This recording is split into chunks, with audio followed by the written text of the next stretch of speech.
Hey, everybody. Thanks for joining us for Politically Incorrect Knitters Presents Live from the Name War. As you can see, right now it's just me, Deplorable Knitter, and Neil, because Hey, how you Anne doing? is like working or some nonsense like that, so she'll be coming as soon as she can. What is it with these people at work? How I know, right? selfish. I mean, I work, but I see, I have a luxurious schedule where I can be like, oh, you leave the house at 6 a.m. Cool, I'm going to go clean your house at 6:30, and then I still have my whole day to do my rest of my life. So. Well, as an unofficially retired person, I do what I like. That's nice. Um, so we were just chatting, and you said you had something finished to show us. Want to start with Well, that? before I Oh, show you that, there's one other thing I want to show you because I don't know whether it was in the last Knitting Wars or at some point I was saying that I hadn't received an order that I'd placed way back in November okay. from Callius, is it? Callius Yes. Designs. And I just wanted to say it arrived, and I'm just going to show it now.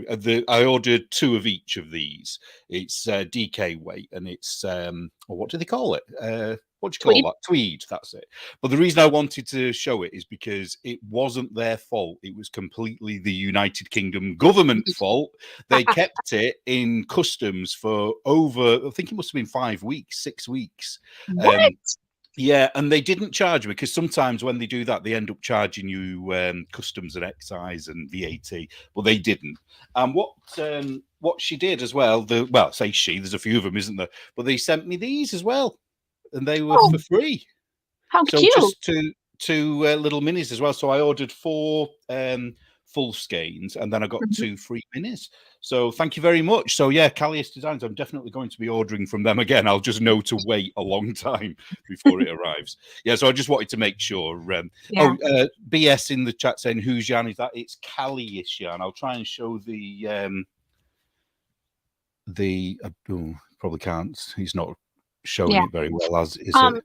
we've had them on the show before, so you can find them in our back Yeah. catalog. Um, Yeah, it's the 3 of them. Is it? It's a family business, isn't it? yeah, it's the mom and then the daughters. The mom Yeah. does most of the dyeing, and the daughters do other stuff. Um, nice ladies. And I have some of their yarn too. I have a beautiful poncho I've been working on that I keep putting down and forgetting I'm working on it. But one of these days it'll be done. And it's a mohair and a fingering weight yarn, which are not usually my thing, but it is so pretty. I wish I Well, had it here to show you guys, but I don't. so is it knitting up as DK weight, or is it? Yeah, I think I'm Yeah. using a size 7 or 8 needle. So it's because of the loft of the mohair and the two together, it's enough to make it not awful. So Yeah, because you don't like fingering weight, do you? no, not my thing. Not at Oh, all. well, that's just an excuse to use mohair, isn't it? Hmm. Can you wear mohair? Because I know some people get irritated by it, Yeah, don't no, they? it doesn't bother me. Yeah, it's really nice to knit with, isn't it? It Mhm. feels. I know people say it was like butter or whatever. I know it's not like butter at all, but it's just that feel of it going through your hands is just really nice. Yep. Um, uh, ugh. Adam asked in the comments how you're feeling. Are you feeling a bit better? Ah, yeah, funnily enough, so what day are we on today? It's Tuesday, isn't it? I'd say Sunday evening, I suddenly felt okay. So what's gone, I'll just tell people what the issue is. It's a recurring issue that I've had for about 15 or 16 years, that whenever it happens, I completely forget that it's happening and I don't recognize it for quite a while. And all it is that I get anemia, I'm anemic. And it slowly comes up on me, and then all of a sudden I have no energy, no creativity. And the reason I knew that it was coming was I was trying to write some articles for the next issue of the magazine, and I just couldn't get past the first sentence. I was just so tired, and I ended up falling asleep all the time. So then I had a blood test done, and yeah, I'm borderline needing, or I was borderline needing to have a blood transfusion. Oh my. Yeah, not the last time, the time before was in lockdown, and they actually made me go to what you would call the emergency room to find out if they would do a blood transfusion. And luckily, I didn't need to have one. Yeah. So yeah, I'm on iron tablets now, and now I'm feeling fine. But the problem is that they don't know what's causing it, so they're still trying to find out. And I just have this weird feeling that for some reason I just have an inability to store iron. So because it's not food, because I'm doing what Tabitha says. I'm eating loads of red meat, loads of fat, and and it doesn't make any difference to it. So I Well, think that's what the issue is. when I was working for the Red Cross, I used to be a phlebotomist for them a long time ago. Oh wow! And when people wouldn't, because you have to have a certain amount of iron to give blood because they Yeah. need the red cells. If you don't have enough red cells, it's not that productive of a unit. Um, but we used to tell people to eat their green leafy vegetables too. That's a really good way to get iron. So I don't know how you feel about spinach and stuff, but that's a thing. Well, it's the funny thing is that I do like it if someone else cooks it. I just I just can't stand cooking green vegetables. I don't know why. It's weird. Eat it I'm happy raw. to. It's something to do with preparing it. Because spinach, I don't know what it's like there, but when you get it, it's like even when it says it's washed, it's always got something in it, and I have to wash it, and then I'm paranoid that there's some insect living under a leaf somewhere, and I'm going to end up eating it by mistake. And it's all these stupid things. But I like it if someone else eats it. I don't even think about it then. And it's like broccoli. I'm more likely to eat cauliflower than I am broccoli, but I prefer eating broccoli. I just don't like cutting it up, and I don't know what that's about. That's an odd thing to not like I've Hmm. not heard that one before. Yeah, I can't quite put my finger on why. There's obviously something sensory about it I don't like, and I don't know. Maybe it's from being a kid, like I didn't like Mhm. broccoli or sprouts as a kid, whereas now I do. I really like those things to eat, but I just don't want to prepare them. Yeah, well, Mm. I don't have an answer for that part of it. Well, speaking of vegetables, this leads us straight into chips versus fries versus crisps again. Okay. So let me tell these people before we just start, because not everybody follows our Instagrams, I would assume. So Neil and I, a week or so ago, I messaged Neil and I said, I'm reading a book. Um, I'm reading the Robert Galbraith detective series, which is fantastic. They're actually J.K. Rowling, and fantastic, fantastic, love it. But they kept saying that the characters were getting a bag of chips, and I'm like, a bag of chips. So like in my brain, I'm like, okay, potato chips. But then I'm like, but no, they call those crisps. So I'm like, do people go around in London eating like French fries out of a bag? Like, what is Did this? they in the book were they sharing a bag of chips, or Um, did they have one each, or how was it kind of phrased? well, Was like was they it were like at a written pub. like an event, like they They were at went? a pub, and Ah, the woman was upset, and she had had some wine, and so he went and got her a bag of chips. So, and I'm like, what? oh, if I was upset and someone got me a bag of chips, I'd be so happy. That would be that's the perfect thing for being upset. um, so Yeah, so yeah, Yolanda so says that those books are amazing. I love it. I just finished number 4. But I think in number 4, or maybe it was number 3, I don't remember. But there were a lot of chips in one of the books. And it like they said it like 5 times and finally I'm like, do the people really go around eating French fries out of a bag? Because that's what I'm thinking. And I'm like, because we'll go get McDonald's or something. You'll get your little container of French fries, but we don't just like throw them in a bag and like serve them up. So I was like, what is well, happening? it's when we were having that debate when it got on the internet and other people got involved. One of the things that I noticed is that what you call French fries and what we call French fries, because we do have French fries here, like at McDonald's and places like that, Hmm. but they're different. So the Hmm. French fries you have are a little bit bigger than the ones we have in McDonald's, because the ones we have, I describe them as toothpicks. Right. They're really thin, really crispy, and you would snap them. You know what I Oh, mean? The kind. Whereas the ones that people were sending me were just a little bit bigger and a little right. bit thicker. But what we call chips are much bigger. I think you call them. Oh, what do you call them now? There was a word They're from they're almost like steak fries or hand cut steaks. fries or something like that. Something that Yeah, we have that is thicker, which but when which are we still get French them, fries, but yeah. they're If, well, the ones that you're talking about are probably what we would have at home. If we okay. made it at home. But when you go to a chippy, which is what we call the fish and chip shop, they're softer. So they're Okay. not. They don't tend. Some can be crunchy. It depends, but they're fluffy inside. Do Okay. you know what I mean? And they're smothered in salt and vinegar, and it's the salt and vinegar that is kind of like the thing that makes them so nice. Oh, I Shit's can gonna see be Adam. delicious. Adam's from England, and Yeah. he's saying that he could just eat a chippy tea now because that's what we call it. We'll say, "Oh, what we're having?" It's like, "Oh, we're having chippy tea tonight." So it's just French fries? Well, chips. Well, So, right, but that's it? You're not eating well, a burger with it or but when you get chicken? a portion of French fries, they're quite small, aren't they? Generally. Whereas when you get a bag of chips, there's quite a lot. And Okay. usually a bag of chips, unless you go into a particularly, stingy chip shop, usually a bag of chips in itself is enough. And when we were young, you'd share a bag of chips between the family and you might have something else with it that your mum might have cooked. But Okay. then, maybe she couldn't be bothered doing whatever, but she only cooked half a tea. So you went and got a bag of chips and everyone had a little bit on the plate. But yeah, you get quite a lot. But a chippy tea is generally fish, chips, and mushy peas. And depending on where you are in the country, you might have gravy on the top of that, but you might not. It depends. So fish, chips, and mushy peas are probably that would be my death row last meal. Really? Yeah, absolutely. Yeah. Now, when you put gravy on it, do you put gravy on the fish? I personally wouldn't, but some people do. And some people put curry sauce on it. And I personally would. I would have chips with curry sauce and chips with gravy, but I wouldn't with the fish. Oh, and the fish is in a batter. So it's Right, a right. deep So it's fried like a fish. fried fish. Yeah, yeah. Okay. Usually cod, but not always. Morticia says just straight potatoes sounds like diabetes. Thank you. Absolutely, yeah.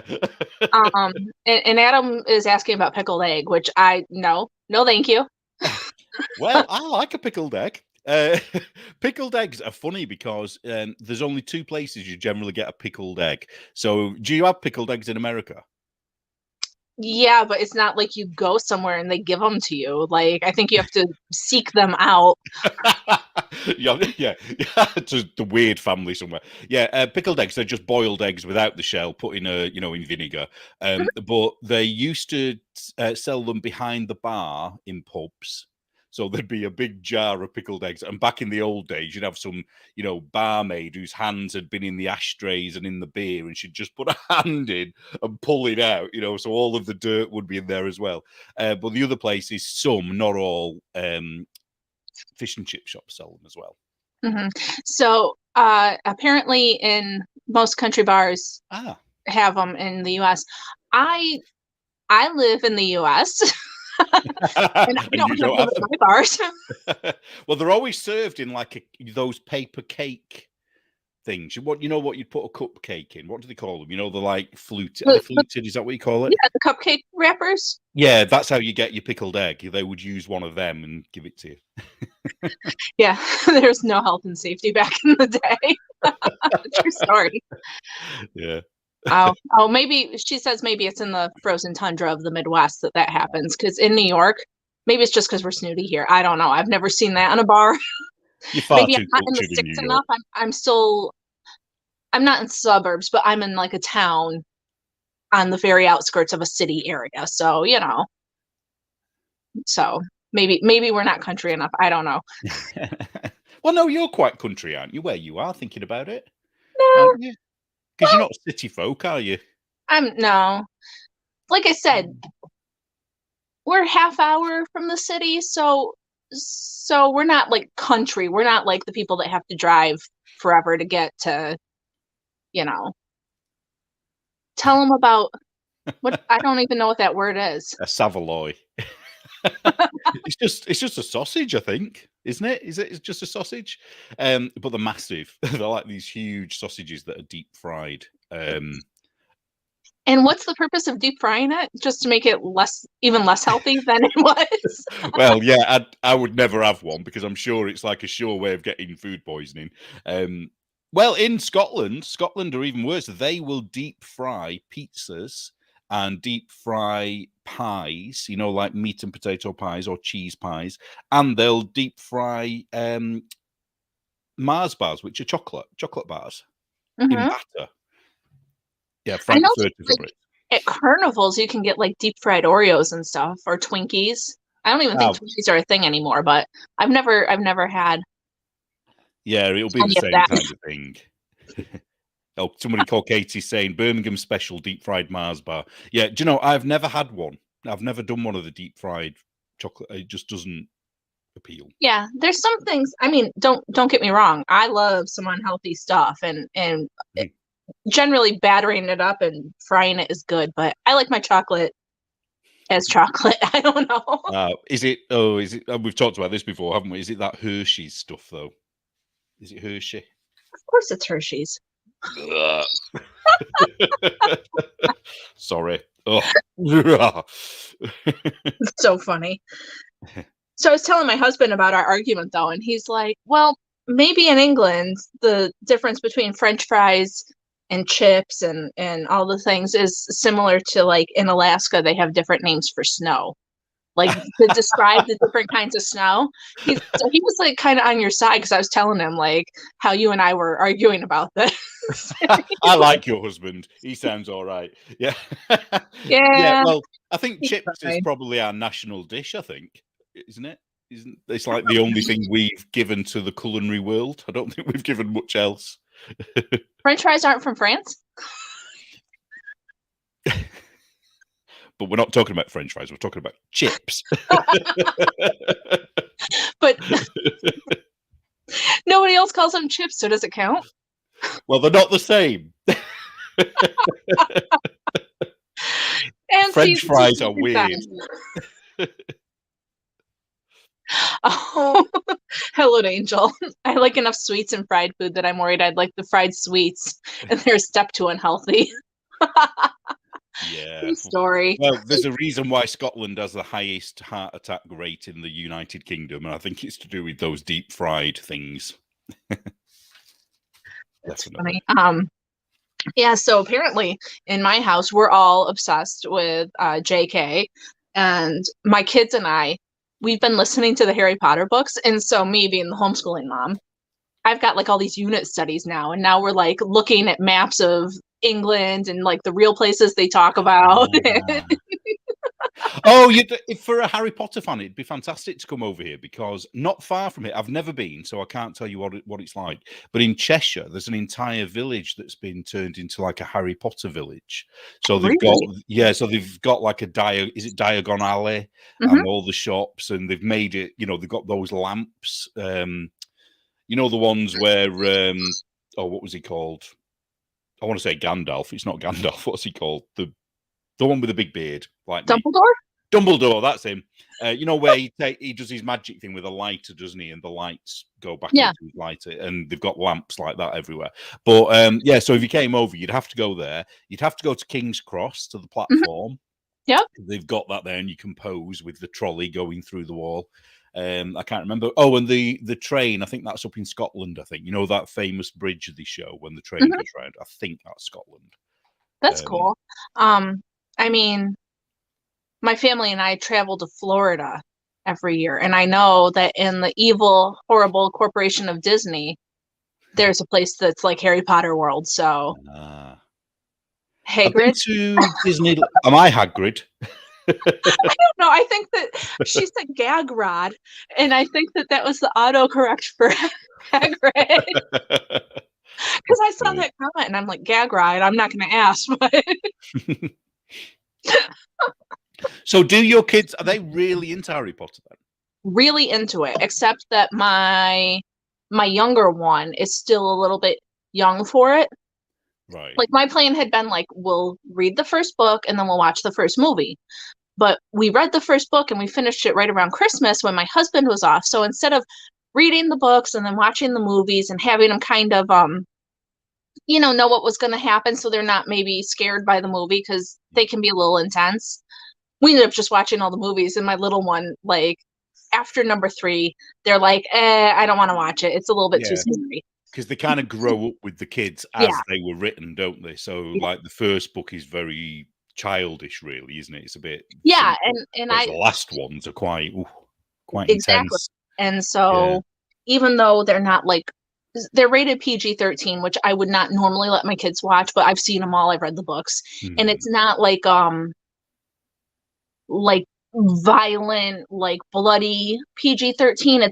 It's scary, but it's not. You know what I mean? There's a difference between like. Well, didn't you say that her other books, as Robert Gilbraith or whatever, are actually quite violent and quite bloody and Well, gory? they're not quite violent and bloody, but the modes of murder after reading Harry Potter and then the things that happen in those books, you're like, are you sure this is the same person? Because like the twisted things coming out of her brain, I'm like, that's messed up. I listened to Well, true crime, and that's a she, messed up. she did invent that crucifixus curse or whatever it's called. Yeah, true. Yeah, You know, there's some torture in there, isn't there? there is, but it just surprised me. I think because I'm thinking, oh, she wrote Harry Potter, and I'm like, oh shit. So does that mean you're a TERF because you're reading JK? Oh yeah, obviously. Don't you know? I have an intruder. Excuse me, 1 minute. Well, while we're waiting, I could start showing you one of my almost finished objects. So this is folded over in half. This is my Doctor Who scarf. I haven't weaved in all the ends, as you can see. I've not done the tassels either, but it's quite long. And I think I'm just under 6 foot tall, and this is twice my height. So I think it's about 12 and a bit foot long. So finally got there. I can tell you by the end of it, I'd literally had enough. I was, when I was doing angry stitches at the end because it was like, oh, just let this damn thing be finished. You were doing angry stitches? Well, yeah, because it's just like I hate this. I hate this yarn. I hate this color, especially. Oh, where was it? This bit, this grey bit. I almost gave up here because I just could not face knitting. I think it's something like 30 odd rows of grey or something. I can't remember. I just couldn't face. I just thought, oh, I can't do grey for that amount of time. But I got there in the end. But now I can't be bothered weaving in the ends now. I've done half of the ends already because I was quite good as I went along. But Right. the rest of it's just going to have to wait. I don't know when that'll get done. But that's my almost finished object. I don't have any finished anythings today. I have this that I started, and I'm partially through the Latvian braid. Right here's the braid. Oh. Because you gotta be quiet. So for my knitting class, co-op starts the second week of February, and so my knitting class, I've taught like intro to stitches, intro to this and that, and blah blah.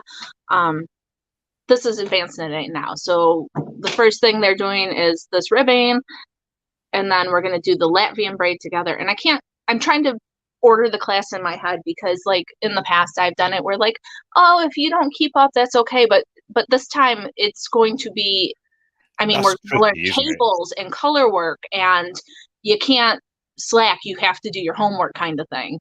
So, how many do you have in your class? How many do you have when 6. you do it? Right, yeah. And are they all at different ages and different levels? I think the youngest in my class are 10. And then I've got a couple of girls that are like 14.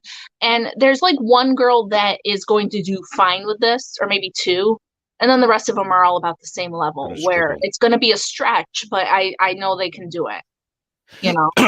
Maybe what you could do is what I would do if I had a class is when I used to teach, I'd work that out and I would separate the class and I would just split the class kind of into 2 halves where I'd give them 2 tasks where you're with them for the hard task. And whilst you're doing that, the other half do the dead simple task that they can do on their own and then swap over. And at least that way you can be literally on top of them while they're doing whatever that braid. But how would you do that? What else could you have them to do? You'd have to have them with a separate piece of knitting, really, wouldn't you? Right. And I don't want to confuse them.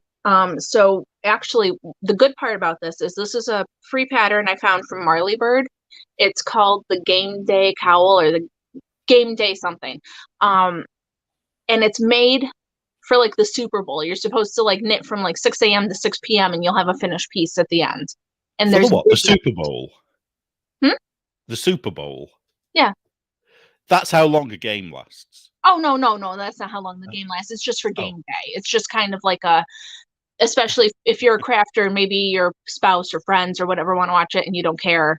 Um, it lasts a it's a day. project that's Well, supposed to last a day. you have a game day. Yeah. That's crazy. See what we do, it doesn't start until about 7 o'clock, till kickoff. You Mhm. watch the game and then it goes on after if you've won. If you've won, you go out drinking and celebrating. If you've lost, you go out and riot. Yeah. Um, but the cool thing about this is, so it's combined. It's supposed to be let's say it's supposed to be done in about 12 hours. Well, we have 10 classes that are an hour long. So really in we should be able to get it done. And she's got videos. Like there's a video for this Latvian braid. So Ah, what good. I So they can do is do. I will have homework every week, and the homework goes to the parents' email. So I will say, hey, your kid's assignment for knitting this week is to do this. Here's a link. Email me if they have questions. Yeah, that's good. I've never like Yeah. said you have homework before, but since, like I said, since it's a higher level class than others I've taught, I expect more Yeah. from them.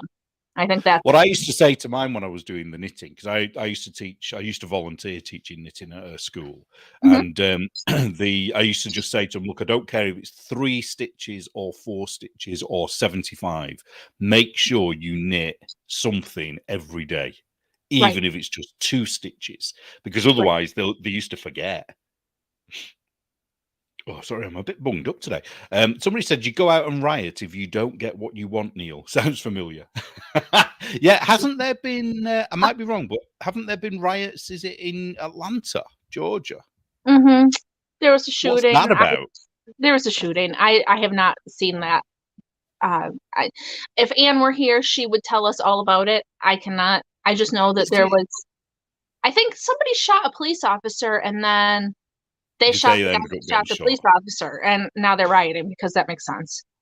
I think I heard a story. I don't know that it was the same one, but I heard another black guy that was ended up dead. And when you watch the footage, they very carefully sort of curated the footage so you couldn't see what he'd done wrong. Yeah. And he was resisting arrest. And that's the, if you're going to resist arrest, then you're going to end up shot, aren't you? That's the first. Surely that's what you should be teaching your kids in America. If you get arrested, just go along with it and complain after. You know, Right. And I'm not saying people are right or wrong or whatever, but like my kids, I tell my kids, police are there to help. If they talk to you, if they ask you to do something, you follow directions, you listen. Their job is to protect, and you don't have to agree with it, but if you teach them that that's what you do, like you get pulled over, what do? You get your license, your registration, you say yes sir, you say no sir, because why cause an argument? It doesn't. yeah, they're just doing their job. Yeah. And if I mean, I know it's that you shouldn't say this, I suppose, but if you've got nothing to hide, you've got nothing to worry about. Right. But or maybe we shouldn't get onto the Floyd person. FAFO. Fuck around and find out. Ah. Oh, see, I got confused. It's something we used to say when I was teaching. We used to have fofo. Oh. And that's you don't say this to them, but it's what you describe it as if you were talking about the kids to your other teachers. You say, "Oh, I'm just doing a fofo today," and that's a fuck off and find out, which is basically give them a task, and then they have to go to the library to find out, and you don't have to teach them; they teach Yep. themselves. Yeah, here's this. There was a New Year's party that had a shooting, and they pushed away racism, and then I didn't know he was attempting to shoot his ex-wife, but I knew he was Mm. Asian. Well, there you go. They Thank you, always jump to that Michael. conclusion, don't they? It's amazing, really. It's it's like I wish I knew what the actual stats were for this, but I do know that you're in America, and definitely in the UK, just because of numbers. But you are more likely as a white person to be killed by another white person. A black person is more likely to be killed by another black person. Mhm. But then when you cross the races, there are more incidents of black people killing white people than Yep, white people killing black people. it's the Um, same here. yeah, so it's kind of it's like, why don't they understand that? But I think they start looking at minutiae things of, in that, that area where, X amount of people live. And it's like, yeah, well, I don't know what I'm saying there, but anyway. No, Just went off on a weird tangent. no, you're right though. People they like to be like, oh, it's the white guy or it's the police or it's like there are bigger problems. Yeah, police shouldn't be shooting innocent people. Some of that's up for debate, right? But like let's look at the black on black crime and the gang shootings and the drive-bys and the Yeah. Well, there's does it? Oh God. yeah, because somebody said there was another shooting in California last night, interracial crime. Loads of I think part of the issue, not intra. Yes. and I can sort of bring this back into our knitting world a little bit, is that I've been watching, the orange lady. I've been watching her daughter. She has her own YouTube stuff, not YouTube, but she has her own Instagram thing going on. Who is this? I'm sorry. So say that again. Missed that. Who are you talking about? Oh, I've been watching, the orange lady. Oh yeah, I was reading a comment and I didn't hear it all. I've been watching her daughter, who's she's an adult, by the way. It's not like she's 12 or anything. No. She's in her 20s, or maybe even older. I don't know. And I've been watching. I've just been quite shocked at how racist she is. And obviously, she's inherited a lot of those beliefs from her mum. Or mom, as you would say. And I think this is part of the problem, because when I watch a lot of the things that the lot of complaints that black people have, it seems to be stuff that other black people have said to them, and it never seems to be something a white person has ever said. So, for example, one of the myths that seems to be going around in the black knitting world is that white women especially think that black women don't feel pain. Well, I do not know any white person in the entire history of my life who has ever made or inferred that at all. But then when I did a bit of delving into it, there was a thing about black midwives. And if they have a black patient who's having a baby, they will be abusive. Not all. There are cases, I should say, of black midwives being verbally abusive to black women giving birth and telling them to stop being pathetic.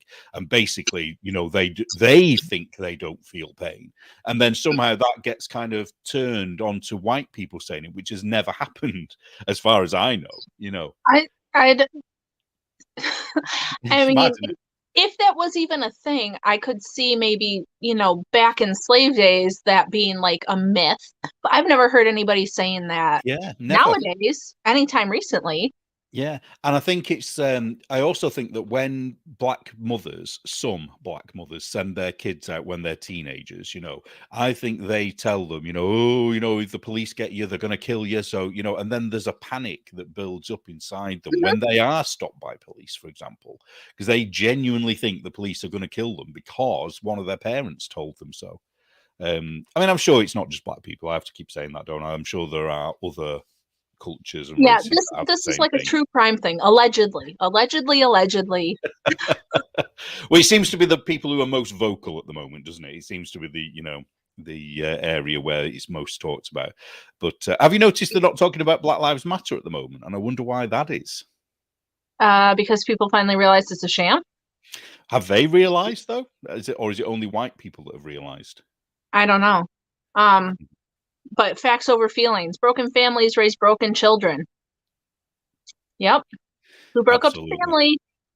Yeah. I didn't know that there was a movie with Brandon Tatum. I'll have to look that up. That'll be a documentary movie, will it? Yeah, I'm sure it's like What is a Woman? That kind of stuff. Yeah, I wish I don't subscribe to. Is it the Daily Wire? Because it's £20 I think a month to have access. I'm not to the sure. videos. So I just think, well, I can't justify paying that amount. But there's a few videos they've done that I want to watch. You know what you do? You get it for 1 month. You binge all the movies you want to watch, and then you cancel it. That's when I got the Daily Wire. That's what I did. I watched a couple of things I wanted to see, and then I canceled it because I was like, I can't afford to pay this every month. That's crazy. So if I wait a full year, watch a year's worth of things, and then cancel it, and then do the same a year after. Exactly. Yeah. I don't know, man. It has black conservatives talking about black history. It should be required. Yeah, no, I think that there's a lot of stuff that they don't talk about in history, and it's really too bad. Um, Adam says something interesting here that my ancestors, to my knowledge, never had slaves. Well, I've done lots of research on this, and at the time of slavery, the Americans, what we would call the American slave trade, there were only 3,000 slave owners in England and Wales. I don't know about Scotland, and that's a tiny percentage of the population. And it kind of equates with people who are rich. There's probably, or at the time, there were probably only 3,000 rich people. And the cost of a slave at that time was the equivalent of 20 to 40,000 pound today. Now, my ancestors worked in the mills, and some of them wouldn't have had shoes. They couldn't afford shoes, so there's no way they could afford a slave. So it's only the elites that had slaves, and it's the elites that were horrible to everybody. And it's like, they were equally as bad to poor white people as they were to slaves. But also, I mean, I've talked about this on Instagram. What people forget is that white Europeans, they were the most hunted group of people in all of history when it came to slavery. More white people, more white Europeans were slaves over history than there were black slaves in America. So there was 3, 4, 5 times as many. And the people that were enslaving them were black North Africans. And the black people in America have no knowledge of this because they don't come from Europe. And a lot of Europeans don't know it anymore, but there was Malta, there's an island next to Malta called Gozo. The entire population of that island were abducted into slavery, and they only left the elderly.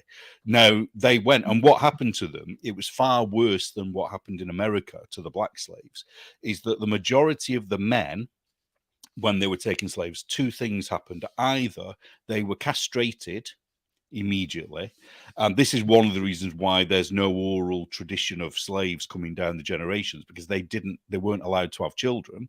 If they were a man, they were castrated, and it could be both, they then spent the rest of their life chained to a ship in a galley, rowing on a galley ship. Now, what happened to them there is they were chained until they died. So they would sit on that bench, and they would eat on that bench, they would sleep on that bench, and they would shit on that bench. And apparently, stories of the time said that if you were on a ship and there was one of these galley slaves, one of those ships anywhere in the vicinity, the smell was how people knew that they were in that area, because the smell was so bad. And they died on those ships. Could be there 7 years. The average lifespan was 7 years once they were there. Now, there were some bad things, some really bad things that happened to black slaves as well, but it's not unique. It wasn't the only thing that happened to people, And the white women, were the most prized of all women anywhere, especially by the Muslims in the Ottoman Empire, and they were basically sex slaves. That was it. And if they had a child, as through one of the prostitution encounters, that child would have been taken away and raised as a Muslim by somebody else.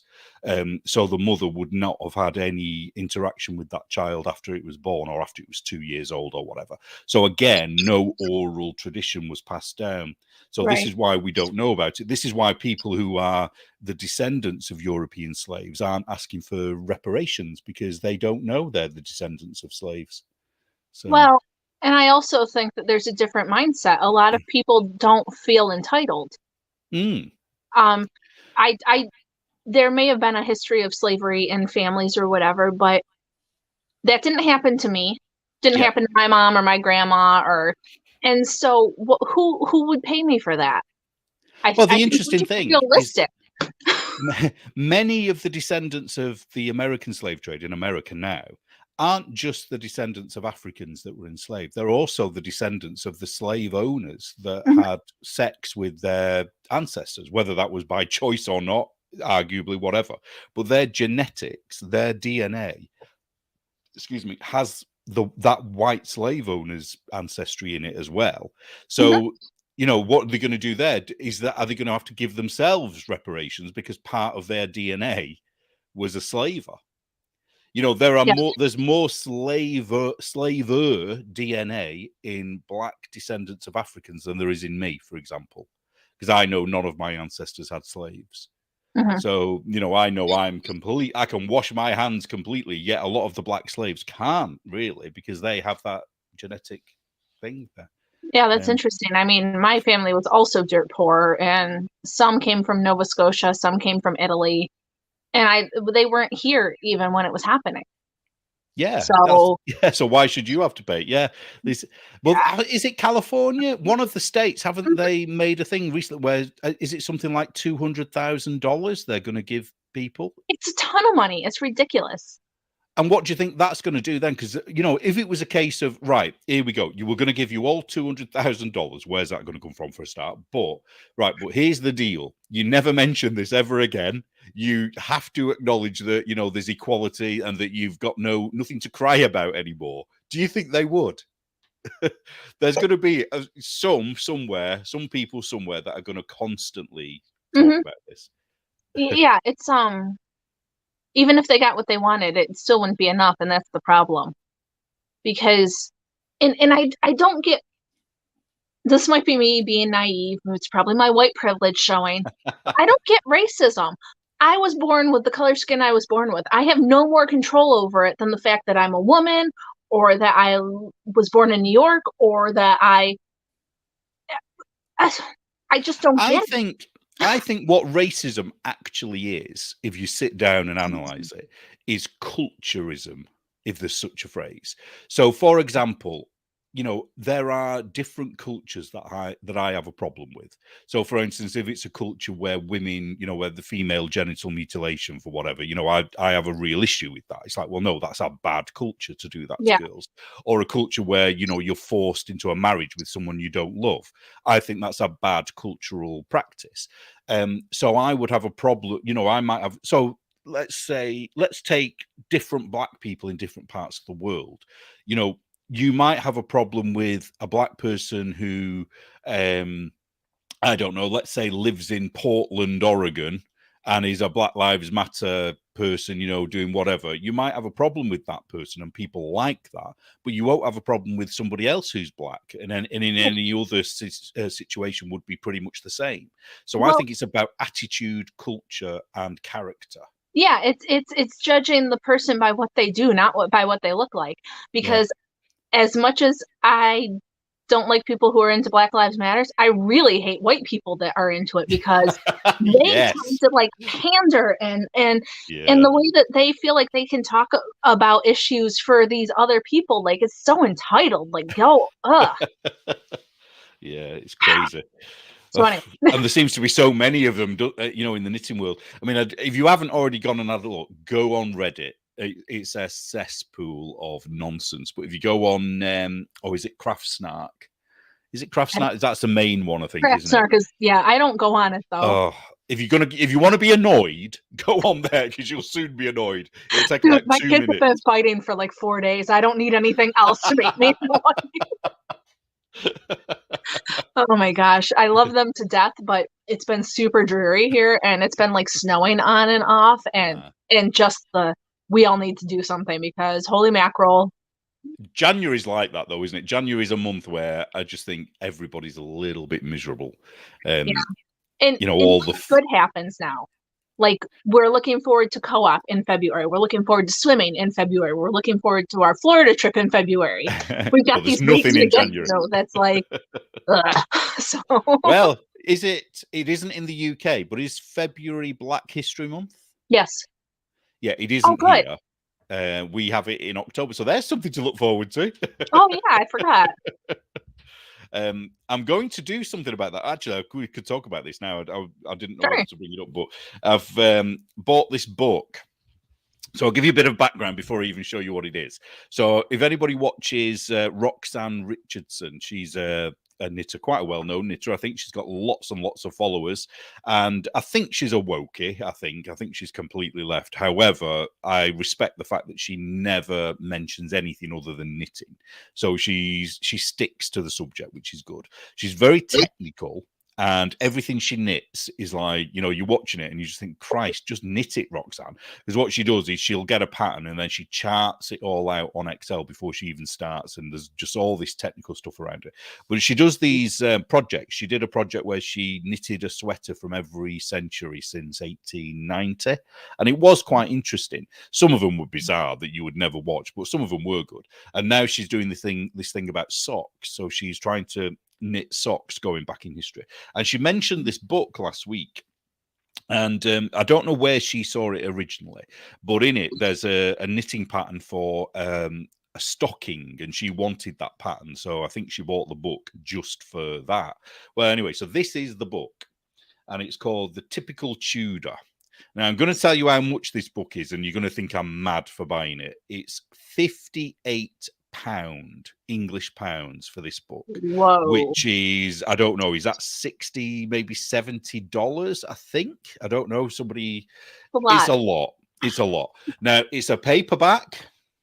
So it's not even a hardback. It's 216 pages long. Now, when I started to read about this, I thought, I want that book because I do have a bit of a thing for the Tudors. Most kids in this country do, because it's one of the first sort of interesting things you learn in history, the Tudor period. And I bought that Alice Starmore knitting pattern book, Tudor Roses, when that came out, just for the same reason. I've never knitted anything out of it. I just find Tudor stuff really interesting. I think it's because I look a little bit like Henry VIII. I associate with him, apart from the syphilis. So anyway, so I bought this book. And Adam's already on with what you're going to say. Anne Boleyn was black, just as Channel 5. Yeah, so there's a problem with this book, and I just wondered if anybody could see what that problem could be. So the problem is the title, believe it or not. Okay, so what you have on the cover here is you've got a black model modeling a Tudor outfit. Now, the issue for me is if they were going to do what they've done, which is to put black models throughout this, is they shouldn't have called it the typical Tudor. They could have called it any other bloody name apart from typical Tudor. Now, in it, I looked in it, and on page 10, they kind of justify their reasoning behind it. And it's very dubious grounds, because I also downloaded a book called The Black Tudor. Or Black Tudors, sorry. Now, I'll put that down. My arm's aching. It's quite heavy. Now, in Tudor times, there are only 10 recorded black people living in England. 10. Now, of those 10, I would say 5 of them weren't black. And when you read this book that tells you about these, not this pattern book, this other book called Black Tudors, when you read it, you can see how they're reaching for this, desperate to say that there were a lot of Black Tudors for, to change history. And one of them is a guy called, what was his name now? He had a weird first name and I can't remember it, but his last name was Blackman or Blackmore. Well, that's it. That is the inference that he was a black man. Well, Blackman and Blackmore is very, very common in this country, and it probably related to hair color being black. It could be something that, somebody wore that was black. Blackman as a name does not mean black man. But then there is one historically accurate black man that lived in Tudor times, and he's the one and only to be painted. There's no others that are of the time. So people have painted things since portraying Black Tudors, or Anne Boleyn, like somebody mentioned there, saying she was black, she wasn't. And he was a trumpeter. So this is a picture that they've shared in this typical Tudor book. And I'll see if I can find it. I'll show you this. But the issue I have here is, so this is going to be difficult to show. Whoops. So are you able to see that picture there? Now, you probably can't see it, but if you look carefully, there is a black man playing a trumpet. Now, there was, I don't know if I've left that there long enough for people to see, but there was a black trumpeter in the court of Henry VIII, and that we know is true. However, the picture they've used isn't that man. The picture they've used is of a French black trumpeter. Now, the thing about this is they try and say in a different book, this Black Tudors, that it's the same man. But they look completely different. The depiction of them is completely different. One of them looks like a Middle Eastern Muslim because he has a turban on, and the one that I've just shown you looks like an African black man. Now, the issue here is if that's the same man, the assumption that they're making is that there are so few black trumpeters that are black that the same one had to be the only one that was in the entire, United Kingdom and France. Or the United Kingdom didn't exist. I should rephrase that. The whole of England, Scotland, Wales, and the whole of France, which then says they're not typical because, you can't say that that's a typical Tudor person.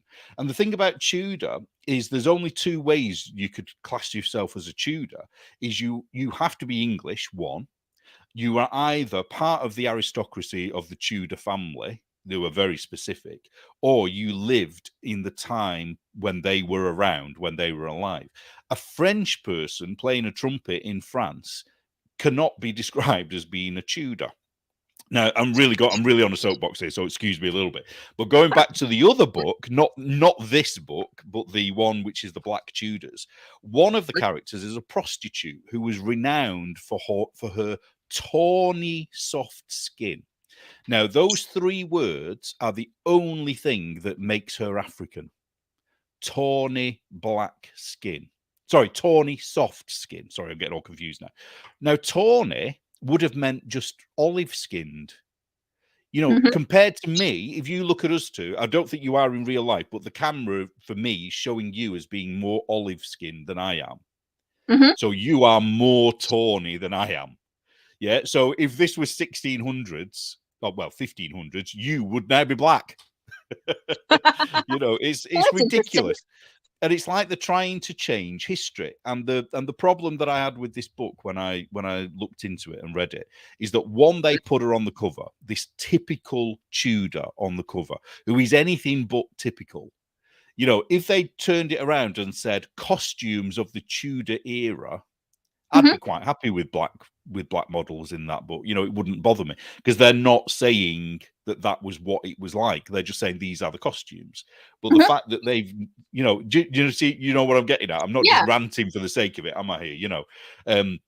So I've written, I'm in halfway through writing an article about it because I'm so kind of thingy about it at the moment. I get exactly what you're saying. It has nothing to do with the fact that the model is black. It has the fact to do with they're trying to make it seem like this is normal. There were lots of people who were like her in this time, and that's not the case. not and the it case. has nothing to do with not wanting a black model. Yeah, because that's what people are going to say the minute they hear you saying this. They're going to be like, "Oh, it's so racist. He's mad that there's a black model on here." Well, no, it's the fact that it's not accurate, and you're trying to make it look like you're being accurate, and you're not. Well, the thing about it as well is that everything else in the book, from what I've seen, because I literally only got it this morning, but I've done nothing all day apart from look at this book and write about it, is the research is amazing. It is top-notch research. I mean, it's really well done. Apart from this thing, and what they've done, and this is quite common now with history, is that because this one person called something Kaufman, I don't know if it's a man or a woman, M. Kaufman, wrote this book called Black Tudors, where they talk about these 10 people that they claim were black. That now, this typical Tudor book, they've referenced that book to justify what they've put in this book. Now, any ordinary person will now think, oh, well, they've done their research. Right. But how many people like me, who are weird like me, will then make sure they then look at the book that they got that from, and then see that it's like half of it is a load of bullshit. Sorry. No, it literally is a load of rubbish. We're fine. But A Stitch in the Sky says it's inaccurate like the rest of woke. And that's the thing. They take this like teeny thread that maybe there was this one guy that was in the Tudor era, and now we've made it like the whole thing was. Well, that Blackman guy, he's actually quite an interesting character when you sort of read about it. Yes! Exactly, I was waiting for exactly. you to see that. Yeah. I mean, there were some, don't get me wrong. I know that there were some black people around, you know, because they existed, you know, they would have been trade going on and whatever, but they weren't typical. But this Blackman character, he was a silk weaver. Now, the thing is, when they wrote the chapter in that book about this guy, I was expecting them to be showing lots of evidence about him being black. But no, what they then went off, they veer off. They have this little paragraph at the beginning giving their reason why they say he was black, which is invariably bullshit. Sorry, I was swearing again. But then the rest of it is about his job as a silk weaver. And that's got nothing to do with the fact that he's supposed to be a black Tudor.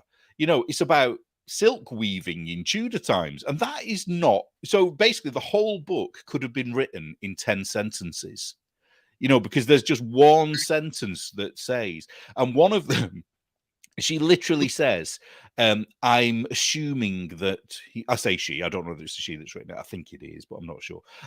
Says, you know, I'm assuming that he was born in North Africa. This is the trumpeter. Well, there's nothing, nowhere does it say where that black trumpeter was born. You know, so how can you do that? That's based on the painting, and when you look at the painting, I'm sorry, he doesn't look like a black African. He's just got dark skin, wearing a turban, which to me suggests he's from, you know, India, the Pakistan region, even though that didn't exist then, you know, anywhere around the Middle East. It could be anywhere, you know. Mhm. But also people who might say about the Moors, the group of people known as the Moors came from North Africa. Well, a lot of people think that that means they were black, but the original Moors weren't black. So the original people that lived in North Africa called that were just very dark skinned, more like Middle Eastern looking than black. So even if they're Moorish, as they would say, it doesn't mean they were black. Mhm. Sorry, I've really got on my soapbox over this, but but just to put it in context, when I ordered this book, there's a series of them. There's 4 of them, I believe, altogether. And one of them is like the Tudor Queen, what the Tudor Queen would have worn, what the Tudor King would have worn. And then this one that I got as part of the deal getting this book is called The Tudor Child, which is a smaller book, and it was much cheaper. I think this was like 10 quid or something. I thought, well, it was on offer because I bought the other one. So I thought, well, I may as well get it. Now, the interesting thing about this one is that it's got more knitting patterns in, by the way. So the Oh, cool. first one that I showed you, there's very few knitting patterns in there. So it's not really worth getting unless you're interested in the history of Tudor clothing. If you want to get knitting patterns, don't get it. This one, this one has more in it because it has baby stuff in it, which is what predominantly is. But when I look through this book, not one of the models is black. Oh, hi, Anne. Anne's with Hi. us. Hi. Hi. You all right? You probably Hi. come just at the right moment. I'm boring everyone to tears with No, this no. soapbox. But we are winding down that rant, so Yeah. that works out well. So Okay. quickly say, so Catch this me up. book I know was that you had you were talking a little bit before about fashion history and Tudor history in particular, but I haven't seen any of the stream before. I know absolutely nothing. Yeah, probably for the best. don't worry about it. Yeah, so I'll No, quickly I just love. finish by saying this book was published a couple of years before the other, and there isn't one black model in this book. So clearly, between them being published, I think somebody at the publishers had a word and said, we have to have black models in any future publications. So, Well, and that's it. I'm done. No, historical fashion, especially historical fashion YouTube world, is ultra woke. Like the only pointed thing that I would say good for you, ultra woke historical fashion people, is that they say all of the Hollywood movies saying that corsets are horrible is crap. I'm with them 110%. The corset is a great invention. Starving yourself to get the correct silhouettes is not empowerment. Wearing clothes to fit the silhouette that is in fashion, that is. Well, maybe you want the typical Tudor book then, because there is a sewing. This is great for sewing patterns, by the way. Okay. So if you are a cosplayer or whatever into costumes, there's 50 patterns in total, and I think about seven of them are knitting, but the rest of them, in fact, let me show you. I'll quickly show you. So Because didn't like the pearl stitch get invented during Henry VIII? yeah, they didn't have pearl, or they didn't know. So what they've done, it's all scaled. So each one of the squares on there is an inch, so you can actually replicate. And the other thing they do at the beginning, which is quite good, is they have a you can't really see it, but it's down the edge here, a ruler. And that is done so that you can scale it up. So each one of them represents an inch each. Like so. Anyway, so it is a good book. It's if you're I do think it's worth 58 quid. I know that sounds weird for the amount of research that they've done. And what is in there is actually really good, apart from this issue. Go on. Is quid the same as a pound? Oh, sorry. Yeah. It's like book. It's like saying book. So if you say 10 Oh, books, okay. we say quids. So Good to know. 58 quid means 58 pounds. Sorry, I'm forgetting where I am. No, it's okay. That's something I've noticed. I've been reading a lot of, English authors lately, and I noticed that they kind of use it interchangeably. And I'm like, I don't know what that means. So cool. Yeah, I don't even know where it comes from. No idea. I look like I'm going weird on here. Yeah, you're fine. You froze for a minute. Yeah, so I'm done now. From the future, but moving from the past. Weird. So Ellie Mae said, Anne, you sent me down the chowder drama rabbit hole the other day. I'm assuming she means Crowder, but No, there's a lot of drama. It's very interesting. yes. Yeah, English about Speckles. Candice Owen. I don't know. I still haven't watched any of the drama. No, Crowder was on Tim Pool last night, and that was very good. But that was also very, you can tell that he's being very intentional about what he says. It's no, I've thought about this. This is a huge problem. And, where Candace, when she was upset, she got very loud and she got very personal and insulting. Crowder got quiet. And which was very, whenever he was serious about something, it wasn't, without any emotion, but it was like the most point. Well, so Candace had a lot of personal insults, and the most Crowder batted back towards her with was saying that, no, I'm not gonna call her, repeating various names, but I will say that she's like the, woman in a bar who gets her husband in trouble and into a fight instead of, herself. And and again, I'm sitting here and, I'm prepared for this. I got chips and dip, man. I'm focused. Chips. We're back on chips. No, she means potato chips. You mean crisps? But no, it was very good. But yeah, and also talking about, it's about the money this, it's about the money that. And that was another time when Crowder got kind of quiet, saying like, oh, if it's about the money, then we should do, it's like, then we can do income and tax returns and charity receipts, both of us. Give it to an accountant and they can redact the names. But yeah, you think it's about the money? I can show my hand. How about yours? But he said it in a very okay, we're going to play this game. Okay. So Morgan says, honestly, everybody should have kept their mouth shut. And from what the teeny tiny bit I've seen, I'm not as much of a fan of Crowder as you are, Anne. I think that he is manufacturing some of this because before it started, he registered a domain for himself, and now all of a sudden everybody's talking about him. And I just feel like he could be trying to. Okay, looking at the contract that he was given, though, and also he says that it's not just Daily Wire. It was Daily Wire who outed themselves. I think other players in this are being more quiet and savvy. But the contract was very much like, how some debaters are when you're given a set amount of time. And one debater will be like, and what about this, and this? And they'll name 7 things. And the next guy won't get any attacks in his allotted time, but he'll only be able to reply to 4 things. And then when it's the first guy's turn again, he'll be like, and he avoided the question for, these 3 things.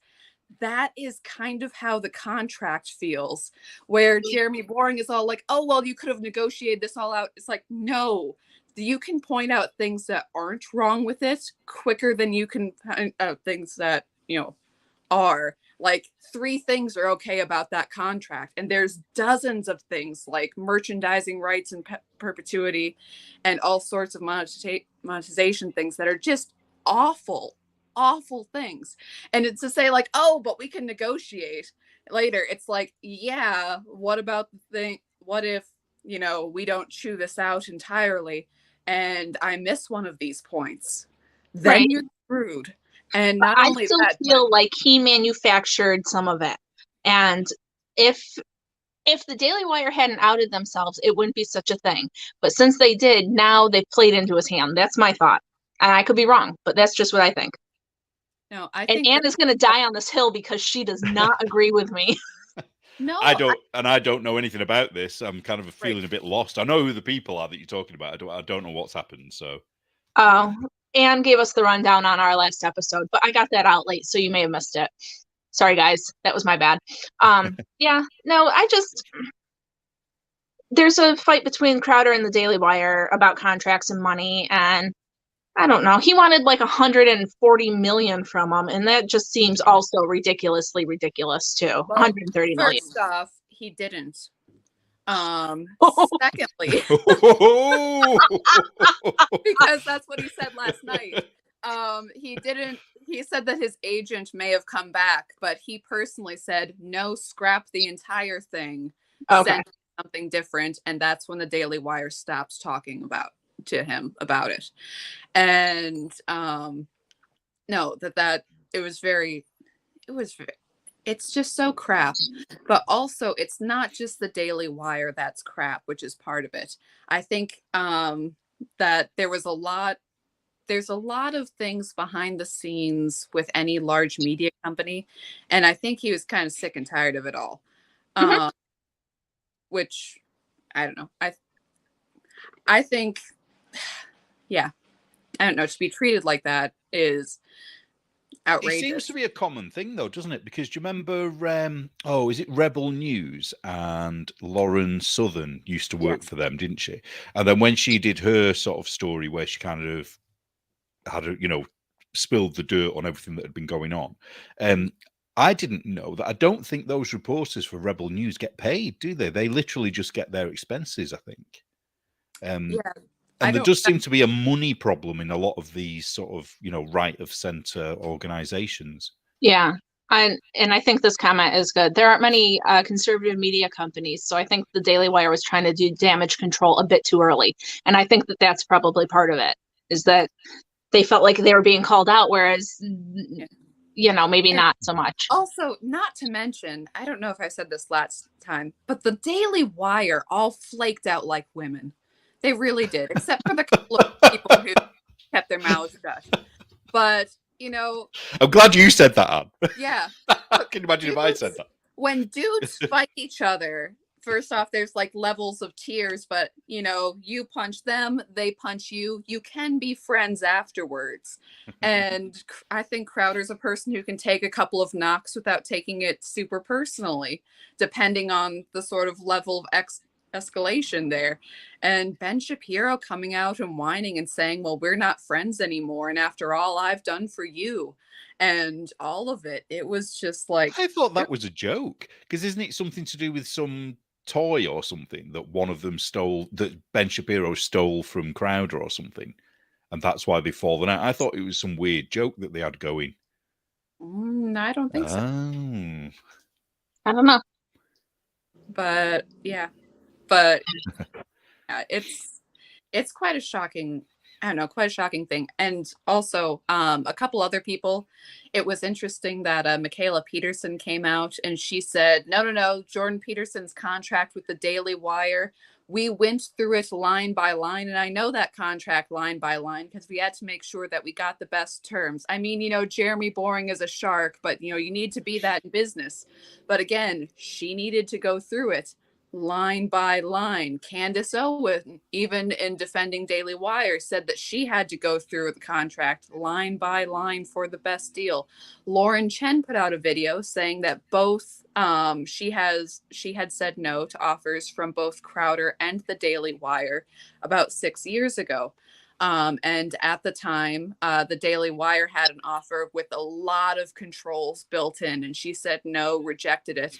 Crowder offered less money, but total creative control. And the Blaze offered twice as much as the Daily Wire, and with good, benefits in it. So she took that offer, but she was very, forthcoming with what she was talking about there. So who's right and who's wrong? I'm Just boil it down to the. Anne thinks Crowder's right. And you think he's wrong? I don't necessarily think he's wrong. I think that it's business, and that if I'm a business and I'm going to offer somebody a contract, I want a contract they have to go through line by line because I'm in business. Mm-hmm. See, I'm not out to, I want to have good content and I want to whatever, but also if I can get it over on someone and have it be a better deal for me, I'm a business. Not that I would want to screw people, but I'm just saying, even though I did say in our last episode that, we are a business and we are out for ourselves and that we make money. I mean, well, we aren't really like that though. But I'm just saying, I can see the point of the Daily Wire. I can see their job is to make money for Daily Wire. That's the CEO's job, to have people watching them and make money for them. So is it really that bad if they have to go through the contract line by line? That's his job. If he wasn't doing it like that, he wouldn't be doing his job well. Well, I want a contract to appear on this. Neil, I can offer you some tips. And a quid and some chips. Here's the thing. And a lot of people were upset about the phone call. Okay, frankly, hold me to this. When we become a massive knitting channel conglomerate, and if I offer people screw you deals and you record me, you're allowed, because that's dumb. Wow. Seriously, Anna's gonna die on this hill. I am. Yeah. I am. It's very important. And that's the thing, though. It's like there's a lot of I got mine attitude that I'm like, yeah, screw you, Daily Wire. Like, here, I'm with Gina. Oh, wrong one. Sorry. I think if you do business with friends, no one. Oh, okay. Both are wrong. There you go. Yeah, he's wrong for doing it, and they're wrong for their response, and they're wrong for offering shitty contracts. There you go. Okay, so I say hash it out in public because the crap needs daylight. Okay, how was work? Work was great. I can tell. I popped myself a Mountain Dew on the way home, which, now that they're like, what was it? It was $7 for a box of 12. It's stupid prices. So have you literally just finished work and just got home? Yeah. Excuse me, but this is Neil's Rider, Chippy Tea. Okay? Anybody who wants to have a money has to give him Chippy Tea. And if you don't know what that is, Anne, you'll have to go back and watch the beginning. Okay. It'll probably be only green M&Ms thermostat set to exactly 72 degrees at all times. I don't know what. So when I used to teach this class about contracts at one point, or long story, they were all teenagers, and I was trying to teach them like the importance of reading contracts. So I used to have a fake contract, and I would. So we used to do like these business things where we'd have pretend meetings, where someone had to write minutes and things like that. And so they would share it, they would minute it. Well, anyway, I gave out all these contracts, and every single one of them just signed it. But right in the middle, it said that they had to pay for my vacations to anywhere I wanted to go for the rest of my working life, and that they had to pay my mortgage. And like when I pointed it out to them, it's like, that is that could be a legally binding contract. I said, made them rip it up, obviously, but it's like every single one of them signed it, though. Not one of them thought to read what was in it. Right. Well, I don't know if you guys watch South Park, and I'm not going to go too deep into it because it was a really gross episode. There was the episode with the Apple agreement where everybody was just agreeing to the terms of service, and then they did that weird human caterpillar thing where they sewed people's mouths to their behinds. And was that in the contract? Read the contract. Jesus. Have you watched that film? No, I don't know what that film is. It's called The Human Centipede or The Human Caterpillar, one or the other. And I think there's three. 1, 2, and 3. It's absolutely shit film. Absolutely shit, but it is horrific. It's horrific. No. Seeing it on South Park was plenty for me. Thank you. Adam says it's Adam's the Human Centipede. It. Yeah. What is it about us Brits? We obviously are drawn to these things, aren't we? Oh my gosh. So that was funny. Apple's terms and conditions. That's what it was. I haven't watched South Park in a long time, but that one I will never forget. Are they still doing new episodes, or is it No just the idea. old ones? Yeah, because I've not seen it for quite a few years. But we also don't get Comedy Central anymore. We have crap cable, so. Oh, just in your area, or just generally? Well, no, we just don't pay for it, so we only get like 3 stations.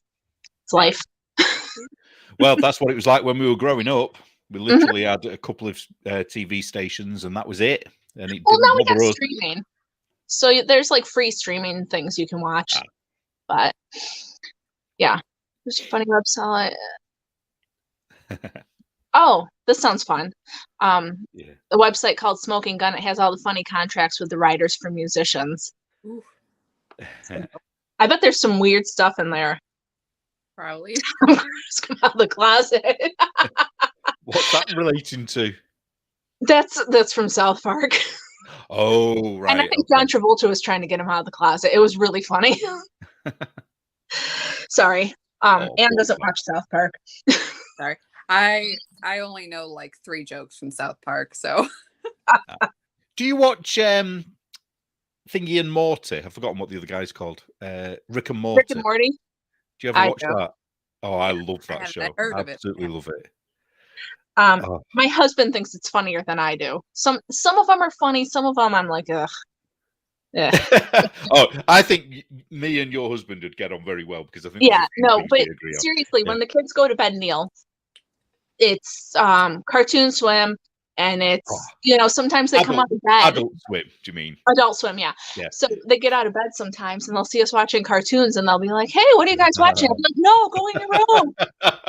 Yeah, you quick, get in your room. Yeah, you don't want to watch it that because it's all American Dad and Bob's Burgers and Does he watch the Venture Brothers? That's Adult Swim. Maybe it's been on for a long time. Yeah, there's some stuff that's on later than I'm up, and he's the one who's watching the late night stuff. And if you got to stay up a little later, and how the programming gets weirder, then you could just see One Piece, and I never knew what was going on. One Piece. What's that? No, it's an anime. Oh. Anime's only on Saturdays, and that's. I used to watch Dragon Ball. Dragon Ball Z, is it? I've never seen that. I watched an anime thing the other day, and it's supposed to be brilliant, they said.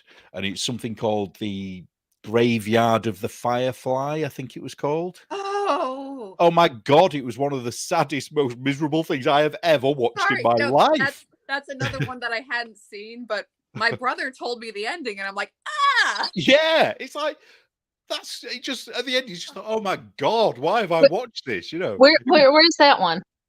What is an anime? So it's a Japanese anime, but it's set in after Hiroshima? I can't remember now. It's in the war, Second World War, and basically it's these 2 kids that end up as orphans and trying to survive. And as you're watching it, you're thinking there's going to be a really nice happy ending here, and there isn't. It's like horrible. There was is that one anime, one proper or not? Sorry, say that again, Anne. I don't think that's a Studio Ghibli. Right? That's too sad. I don't think it is. I don't think it is. Actually, I don't know. It's up there as one of the best animes out there. But I mean, it's a good story. It's very well done, but it's very miserable. Yeah. W saying that it was a book. Well, most anime is based on comic books, aren't they? Did you guys see Death Note? Death Note. Death Note, yeah. Yeah. I watched the anime version of it for about 52 episodes and then got bored because there's something like 700 bloody episodes of that. It goes on forever. Did you watch a movie? I think there's a movie, isn't there? I don't remember what it was. It was all cartoon anime style, but I don't remember if it was episodes or a movie or what. My brother-in-law's into that. And so way back when my husband and I first started dating, the first season of Downton Abbey came out, and I'm like, watch this with me. And he's like, I will watch this with you if you watch Death Note with me. And so that's what happened. Which did you enjoy the most? Downton Abbey, obviously. But I also very much enjoyed Death Note. I was surprised about it. My only complaint about anime, because I do genuinely love the way they do stuff, is just the voices, the screaming. They kind of scream everything, and it just really grates on my nerves, Yes. so I can't bear it.